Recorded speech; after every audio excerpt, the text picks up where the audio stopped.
Welcome to an Intel Drop Debrief. Today, we'll discuss the bloodiest infantry engagement since the dark days of World War II, currently being fought in eastern Ukraine, the Battle of Bakhmut. The Battle of Bakhmut is an ongoing series of military engagements in and around the city of Bakhmut between the Ukrainian and Russian armed forces during the larger battle for Donbass. The main assault force primarily consists of mercenaries from the Russian paramilitary organization named Wagner Group, supported by regular Russian enlisted and DPR and LPR separatist elements on the north and south flanks.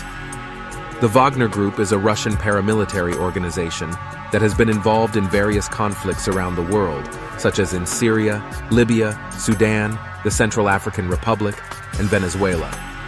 The group is funded and founded by Yevgeny Prigozhin, a close associate of Vladimir Putin, who is also known as Putin's chef for his catering business that serves the Kremlin.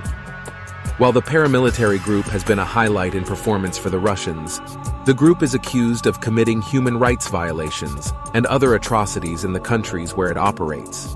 It is also seen as a tool for advancing Russia's geopolitical interests and influence without official involvement or accountability, similar to groups like Blackwater USA in the United States.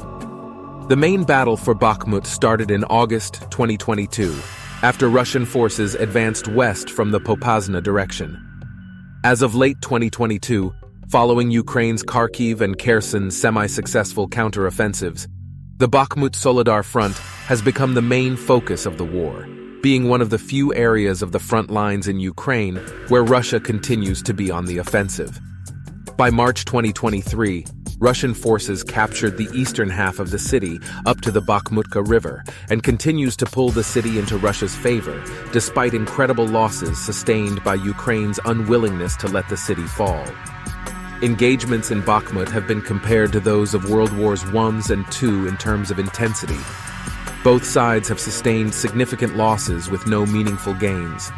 Western estimates place Russian losses in the city at anywhere from 20 to 30,000 killed and injured, while Ukrainian losses are thought to be at around 15 to 20,000, not to mention the unknown number of civilian casualties suffered in the city. So what are some of the tactics that both sides are employing that have made this fight so brutal? How are they trying to gain an edge over their enemy? And what are the challenges and risks they face? Let's take a closer look. The Battle of Bakhmut has been one of the most violent and bloody conflicts in recent history, largely due to the use of outdated and ruthless tactics such as trench warfare and urban guerrilla warfare. Trench warfare is a form of combat that requires soldiers to dig and occupy long ditches and fire at the enemy from across a barren and dangerous zone. This is the situation in large parts of eastern Ukraine's Donbass region. The Ukrainian army has been defending itself from its maintained trenches for over a year in some spots.